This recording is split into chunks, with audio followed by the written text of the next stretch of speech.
네, 강프로입니다. 자, 두산 에너빌리티 봅니다. 자, 오늘 다시 고가 구간에 수렴을 해 있는 그런 상황입니다. 여기 한 3일 정도 조정을 받았는데 오늘 다시 2% 정도 상승세가 나왔어요. 근데 오늘 이걸 봐야 될 필요가 있습니다. 두산 에너빌리티 말고도 두산, 그쵸? 그리고 뭐 우리기술, 그리고 보성파워텍 이런 종목군들이 일제히 다 강세를 보이고 있죠. 그 중에서 대장을 따져봐라. 그러면 두산입니다. 지금으로서는 이쪽에 대한 시세가 가장 강해요. 근데 수급상의 대장은 두산 에너빌리티 그리고 우리기술 쪽입니다. 자, 근데 이쪽은 연결돼 있는 게 있죠.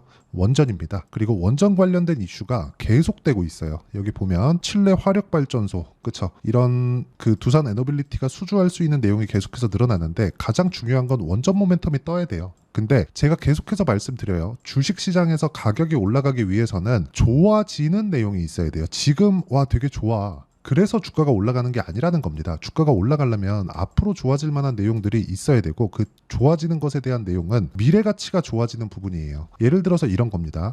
성장성이 높은 사업이 뭐냐? 화력 발전이 아니라 원자력 발전이죠. 근데 원자력 발전은 문제가 하나 있었어요. 위험하다는 건데 이런 부분을 SMR로 다 잡았습니다. 자, 근데 내용이 이런 게 있어요. 우리 기술. 자, 우리 기술에 대한 내용을 보면 여기 보세요. 이런 부분에 대한 테마가 계속해서 형성된다는 거죠. 우리 기술, 정부 주도 SMR 개발 참여. 여기를 우리 기술에서 만들까요? 두산 에너빌리티에서 만듭니다. 그렇죠?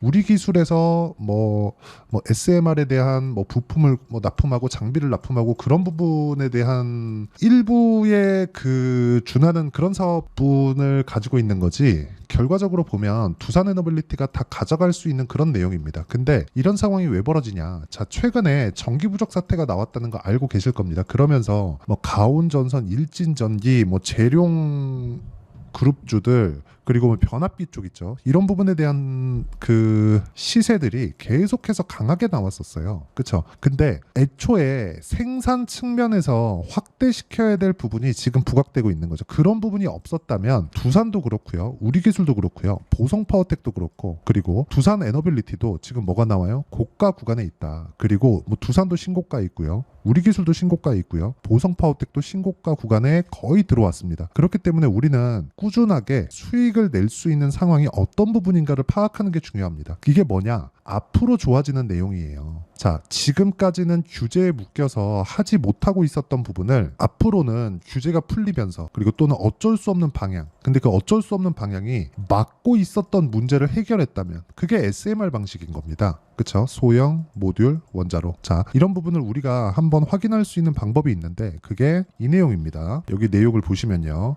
자, 실제 원자력 발전소 가동률인데 정부에서 발표를 한 내용입니다. 지금 현재 가동률이 80% 수준이고요. 이 정도는 그쵸? 한 10년 전에 아예 막기 전 그렇죠. 그 정도까지 올라왔다는 거죠. 그러면 뭐 유지 보수부터 시작해서 세계적인 그 수주에 대한 부분도 앞으로 계속 나오고 있다는 거고 그 내용에 대한 부분을 제가 여기 계속해서 이야기를 드리고 있는 겁니다. 근데 이런 게 실체화되기 전에 즉 실적으로 반영되기 전에 주가가 먼저 간다는 거죠. 자, 무슨 얘기냐? 이거 다 지울게요. 우선 지우고 우리 기술에 대한 내용을 먼저 보잖아요. 그러면 이게 두산 에너빌리티 쪽으로 들어가는 부품을 납품하기 때문에 그렇습니다. 우리 기술의 실적이 좋아진다는 건 두산 에너빌리티의 실적이 좋아진다는 것과 같은 거예요. 자, 내용 보시면 실적의 전환점이 확실하게 보이고 있고 무엇보다 보셔야 되는 내용이 매출에 대한 증가분입니다. 올해 그쵸? 올해 예상치 24년도 예상치가 850억대로 잡혀 있는데 작년 23년도에는 630억 그리고 22년도에는 500억대입니다. 자, 그렇다는 건 수요가 계속해서 늘고 있다는 거죠. 원전 부품에 대한 수요를 어디서 요구할까요? 두산 에너빌리티. 그렇죠? 그러면 앞으로 수주가 계속될 수 있는 부분이 여기서부터 나오고 있는 거예요. 근데 주가는 어떻게 됐습니까? 이미 신고가 구간에 있죠. 실적 발표는 뭐 4월, 5월 이때 하는데 주가는 언제 나왔습니까? 3월 달에 이미 신고가 구간으로 들어갔다. 그리고 여기 작년 9월 달까지도 강한 움직임을 보였었는데 여기를 다시 매물대를 먹고 두산은 오늘 8% 상승했기 때문에 고가 매물도 다 소화하는 그런 구간에 있다는 거죠. 그리고 중요한 내용이죠. 두산 에너빌리티 같은 경우에도요. 여기 보시면 고가 구간에 수렴이 되어 있습니다. 자, 그러면 시세가 나오는 구간은 두산 에너빌리티는 2만 원부터 시세가 시작이 될 겁니다. 그리고 2만 원부터 시작이 됐을 때 우리가 얼마에 잡아야 되는지가 중요해요. 그 내용에 대한 부분을 제가 여기 두산 에너빌리티의 가격과 단기 보유 전략, 단기는 2주입니다. 2주. 2주 동안 시세가 무조건 나옵니다. 그게 아니라 2주 안에 수익 전환을 시켜가야 우리가 시세 구간을 어떻게 보유해 갈지 그 내용에 대해서 이야기를 드리는 거고 그쵸? 2주 안에 수익 전환을 못 시킨다. 그러면 그 가격은 잘못된 가격이에요. 내가 만약에 두산 에너빌리티를 샀는데 2주 안에 전환이 안 됐어. 그럼 잘못된 가격입니다. 이 부분을 반드시 기억하시면 되고, 무엇보다 중요한 내용은 두산 에너빌리티의 실시간 타점을 제가 문자로 공유를 해드리겠습니다. 단기 보유 전략과 함께. 대신에 구독과 좋아요 눌러주시고요. 상단에 있는 전화번호로 두산이라고 문자 보내주시는 분들에 한해서만 제가 두산 에너빌리티의 단기 보유 전략 그리고 실시간 타점을 문자로 공유를 해드리도록 하겠습니다. 자, 중요한 내용은 그거예요. 내가 얼마에 잡는지. 그렇죠. 얼마에 잡는지입니다. 이미 주가는 그렇죠. 두산도 신고가에 갔고요. 두산 에너빌리티는 원체 거래가 많기 때문에 거래 구간에서 내가 먹어야 되는 물량들이 많습니다. 그런 구간을 먹고 있다고 보시면 되고요. 이게 100% 먹는다. 그렇게 볼 수밖에 없는 게 이미 우리 기술이나 그런 종목들 있죠. 그렇죠. 하루에 1,500억씩 거래를 터뜨려 가면서 이미 신고가 구간에 왔습니다. 그렇죠. 그리고 두산 같은 경우에도 두산 에너빌리티의 지주회사죠. 전체적인 모멘텀을 가지고 있다고 보시면 돼요. 이쪽도 계속해서 좋아지는 움직임이 나오고 있다는 거죠. 근데 이런 부분이 먼저 봐야 되는 게 가격이라는 겁니다. 가격에 대해서 이해를 했을 때 두산 에너빌리티의 실시간 타점도 잡을 수 있을 겁니다. 자, 그리고 무엇보다 여기서 보셔야 되는 게 정배열 구간. 그렇죠. 정배열 구간으로 전환이 된 게 이제 한 3거래일 정도 됐습니다. 정배열로 전환이 되면 어느 정도의 조정을 보이기 마련입니다. 그리고 그 조정도 오늘로써 끝났다고 보시면 되고요. 내일부터 10% 정도 추가 상승이 나오는데 그 이후에 공략할 시점을 잡으면 됩니다. 주식은 진짜 싸게 잡으면 안 됩니다. 자, 그 내용은 왜 그런지 제가 또 이야기를 해드리도록 할게요. 여기 보시면 제가 자람 테크놀로지를 거래한 내용인데, 자, 실제 보시면 제가 신고가 구간에서 거래를 했죠. 이쪽 구간 싸게 잡지 않았다는 거예요. 우리가 올라가는 구간을 확인하고 매수했을 때 꾸준하게 수익 구간을 만들어갈 수 있다는 거고, 이 내용에 대한 부분을 현실화 시켰을 때 여기 3거래일 만에 75%씩 이렇게 수익 내는 상황을 만들어갈 수 있다는 겁니다. 자, 그리고 이런 내용을 제가 여기 소통방에서 모두 공유를 하고 있습니다. 자, 내용 부분 그래요. 뭐 2구 산업 시장가 매수 8시 52분 장 시작 전에 다 공유를 하죠. 어떤 종목을 공략하는지 보시면 알아요. 신고가 구간에 있는 종목만을 공략을 한다. 근데 이 구간에 있는 종목군들은 어떻게 합니까? 장 시작 전에. 왜? 신고가를 확인하고 매매를 하기 때문에 그렇습니다. 그랬을 때 2구 산업, 대한전선, 그렇죠? 최근에 전기 관련주가 강하죠. 대한전선이나 그런 종목군들 보더라도 어때요? 올라가는 구간에서 계속해서 매매를 하죠. 두산에너빌리티 지금 왜 봐요? 올라가는 구간에 있기 때문에. 제가 뭐 앞에 나오는 뭐 수주가 이렇게 나올 거야 여러 가지 이야기를 드렸지만 제가 진짜 믿는 건 요 내용이라는 거죠. 올라가는 거. 올라가려면 뭐가 들어와요? 돈이 들어와야 돼요. 돈을 믿는 겁니다. 그렇죠? 그랬을 때 수익을 꾸준하게 볼 수 있다. 그렇죠? 2주가 되지 않는 기간 동안 이렇게 25%씩 이렇게 수익을 낼 수 있는 건 신고가를 확인하고 들어갔기 때문에 그렇습니다. 보유 기간이 길어지면 길어질수록 주식 투자의 특성상 심리가 위축될 수밖에 없습니다. 그래서 2주의 기간을 반드시 지켜야 되고요. 그리고 2주 안에 내가 어떤 정도의 가격대를 잡을 건지, 그렇죠? 그런 실시간 타점을 제가 여기 소통방에서 다 공유를 해드리고 있으니까 무료입니다. 구독과 좋아요만 눌러주시고요. 상단에 있는 전화번호로 구독 또는 10억이라고 문자 보내주시면 제가 여기 소통방 입장 링크를 순차적으로 공유를 해드리겠습니다. 당연히 두산 에너빌리티의 실시간 타점도 함께 공유를 해드리겠지만 전체적인 내용을 다루고 있다는 점. 그렇죠.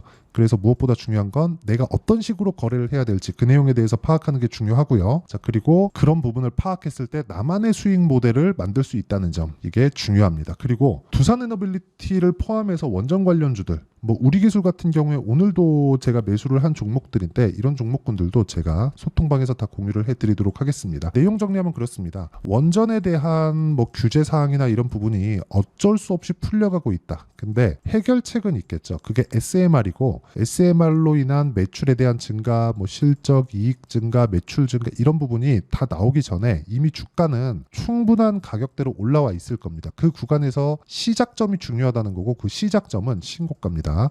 신고가에 대해서 이해하는 게 내가 두산에너빌리티의 타점을 잡는 가장 중요한 방법이다. 어떤 이슈가 있는지 그거 중요합니다. 근데 그것보다 더 중요한 게 가격을 잡는 거라고 이야기를 드리는 거고 그 내용에 대한 이해가 됐을 때 어느 정도까지 수익을 볼 수 있는지 그리고 어떤 식으로 매매를 해야 되는지 그렇죠. 그리고 두산 에너빌리티를 포함해서 그렇죠. 이렇게 신고가 구간에 있는 종목군들을 어떻게 잡아야 되는지 그 내용에 대한 부분을 제가 다 이해를 시켜드리도록 할 테니까 영상 끝까지 시청하시고요. 모든 분들이 성공 투자하셨으면 참 좋겠습니다. 자, 24년도가 돼도 여전히 시장은 녹록지 못합니다. 이런 상황이 벌어지는 건 어쩔 수 없습니다. 이런 상황에서도 수익이 나는 종목들의 구조는 변하지 않습니다. 즉 대시세 종목에 대한 구조는 변하지 않는다는 거고, 실제 제가 소통방에서 지속적으로 이야기를 드리고 있는 내용도 대시세 종목이나 시장 주도주를 공략하는 건 철저하게 가격 분석을 하라고 이야기를 드리고, 가격 분석 이후에는 이슈에 대한 파악, 그리고 이슈를 파악하고 나서는 다시 내가 얼마에 매수할지 그 타점에 대한 부분을 지속적으로 언급을 하고 있습니다. 자, 근데 생각해 보세요. 1월 달에 시장이 굉장히 어려웠습니다. 어려운 상황에서의 어떤 종목들이 강했냐 보면 반도체와 그리고 바이오입니다. 자, 실제 여기 보면요. HLB에 제가 실제 매매한 내용을 띄워놓고 보여드리고 있는데, 1월 22일부터 매매를 시작해서 4일 동안 31%의 수익 마감이 됐고요. 그리고 여전히 신고가 종목입니다. 자, 그리고 그 다음 어보브 반도체, 이름을 보시다시피 반도체 종목이죠. 그리고 AI 반도체는 지속적으로 강세를 보이고 있습니다. 이 종목도 신고가를 먼저 달성한 이후에 제가 21%의 단기간에 21%의 큰 수익을 내고 마감이 됐습니다. 다시 재공략을 준비하고 있고, 이런 부분은 소통방에서 다 공유를 해드립니다. 자, 그리고 그 다음 코세스. 자, 코세스 같은 종목도 당연히 그쵸, 신고가 종목이고요. 그리고 반도체 종목입니다. 이 종목도 영업일 기준에서 이틀 동안 대략 한 15%의 수익 마감이 됐습니다. 내용을 한번 보시면 어떻습니까? HLB를 포함해서 뭐 30%, 20%, 뭐 15% 이런 식의 수익이 지속적으로 발생하고 있는데, 이 세 종목 모두 다 신고가 종목이고 1월 달에 시장이 약세를 보이고 있는 구간에서도 강했었던 그런 종목입니다. 특징점이 하나 있는데, 그 이슈에 앞서서 가격이 먼저 반영했다는 거죠. 자, 근데 그게 기업 밸류업 프로그램이라고 하죠. 그 종목들도 마찬가지입니다. 오늘은 그 부분에 대해서 이야기를 드릴 텐데, 그렇게 제가 가격을 먼저 보고 이슈에 대해서 파악하는 이유는 결과적으로는 큰 시세를 먹기 위한 사전 준비 작업입니다. 실제로 큰 시세를 먹기 위해서 사전 준비 작업을 했을 때 여기 레인보우 로보틱스 127%, 그리고 ISC 98%, 그리고 한미반도체 97%의 큰 수익을 내는 상황을 만들 수 있습니다. 어떤 식으로 소통방에서 진행됐는지, 그쵸? 그 상황을 제가 이야기를 드린 건데, 이런 상황도요, 당연히 신고가를 공략했을 때 가능한 겁니다.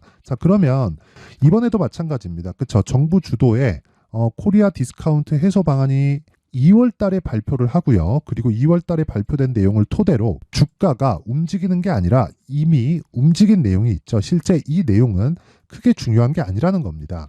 실제 움직인 내용을 보면, 자, 기아차입니다. 실제로 12월 달에 신고가를 만들어 놓고 정부에서 입김을 불어 넣으니까 순식간에 기아차를 포함해서 현대차 같은 거대 기업들의 주가가 2주도 채 되지 않아서 40% 정도의 큰 시세를 냅니다. 자, 그러면 우리는 어떤 종목을 봐야 될까요? 이슈를 파악해야 되는 것도 맞지만 철저하게 가격에 맞춰서 매매를 해야 되는 게 당연히 중요합니다. 정부가 주도하는 정책 방향이 있겠죠. 그 방향에 맞춰서 우리가 종목을 찾을 필요가 있다. 자, 그러면 답이 나왔습니다. 정부가 주도하는 방향에 맞춰서 제2의 기아차를 찾는 게 지금은 중요하다. 근데 정부 정책의 방향에 맞게 가자. 그랬을 때 앞서서 제가 보여드렸었던 내용인 여기 레인보우 로보틱스 127%, 그리고 ISC 98%, 그리고 한미반도체 97%와 같은 수익을 낼 수 있습니다. 물론 시간에 대한 부분은 최소 2주의 시간이 필요하고요. 그리고 최장 3개월 안에 끝내야 됩니다. 자, 기아차의 시세를 보셨던 것과 같이 2월 달에 정부 정책의 방향이 결정되고요. 바로 3월 달이면 시행입니다. 자, 그러면 우리는 거기에 맞춰서 당연히 종목을 찾아야 되고, 제가 제2의 기아차를 찾아놨습니다. 제가 아까 전에 소통방에서 이야기를 드렸었던 내용 다 공개를 해드렸는데, 그 내용처럼 종목만 받고 싶다 하시는 분들은요, 상단에 있는 제 전화번호로 대시세, 자, 대시세라고 문자를 보내주시면 정부 정책의 방향에 맞는 종목을 모든 분들에게 무료로 공개를 해드리도록 하겠습니다. 자, 제가 원하는 건 채널 성장이 목적입니다. 자, 그래서 구독과 좋아요 꼭 좀 부탁드리고요. 모든 분들이 정부 정책에 맞는 방향으로 매매를 이어가서 큰 수익 보셨으면 좋겠습니다.